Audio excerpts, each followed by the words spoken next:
a lot of the discussion, in fact, I would say 90% of the discussion about why we should go to proportional representation is a process discussion. People say, oh, it's unfair, you got 40% of the vote and 100% of the power. And the argument stops there. And there perhaps is a certain seductiveness to that argument, oh, it's more fair, etc. It's not. So just to go back to a little history, the Magna Carta was the document which actually built on the historical situation at the time, which meant that governance and ruling was decentralized in England.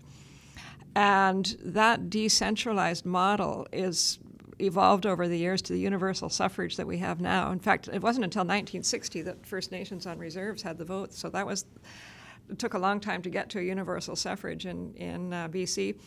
We have, or in Canada rather, in British Columbia, we have 87 elections. We have 87 separate elections. And it is the collective will of the voters in those 87 elections which forms government. What proportional representation is talking about is really one election.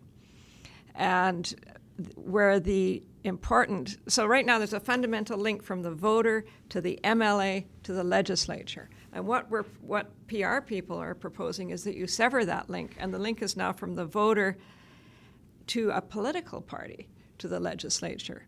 So now there's a qualification on that, because the systems that are being proposed in BC are all a combo system. So some of the people are directly elected, but others will be appointed through their political party, because you somehow have to achieve that blissful state of proportionality in the legislature. So it is one provincial vote that determines what proportionality you're looking for. So if the Liberals get 30%, the NDP get 35%, the Green get, you can play with numbers, that's what it has to look like in the legislature. So it's really one vote. So first of all, Metro Vancouver will determine the composition of the legislature. So I don't think anybody outside of Vancouver should ever be proposing to support PR. But secondly, what you really have to look at is that fundamental difference between one provincial-wide election, which is proportional representation, or 87 regional elections, which is what we have now. 87 different communities or sets of communities around British Columbia where people can go look at their candidates, assess them for their character, for their leadership, for their political party, and make their choice accordingly. And it is the sum of those 87 separate choices that goes to Victoria. Voters determine who the government will be generally on election night.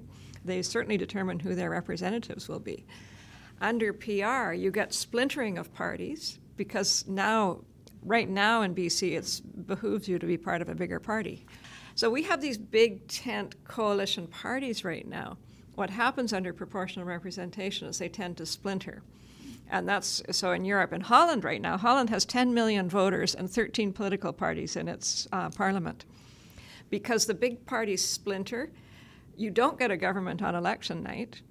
What you get is you get a bunch of people who are elected from a bunch of political parties, and they go into the back room.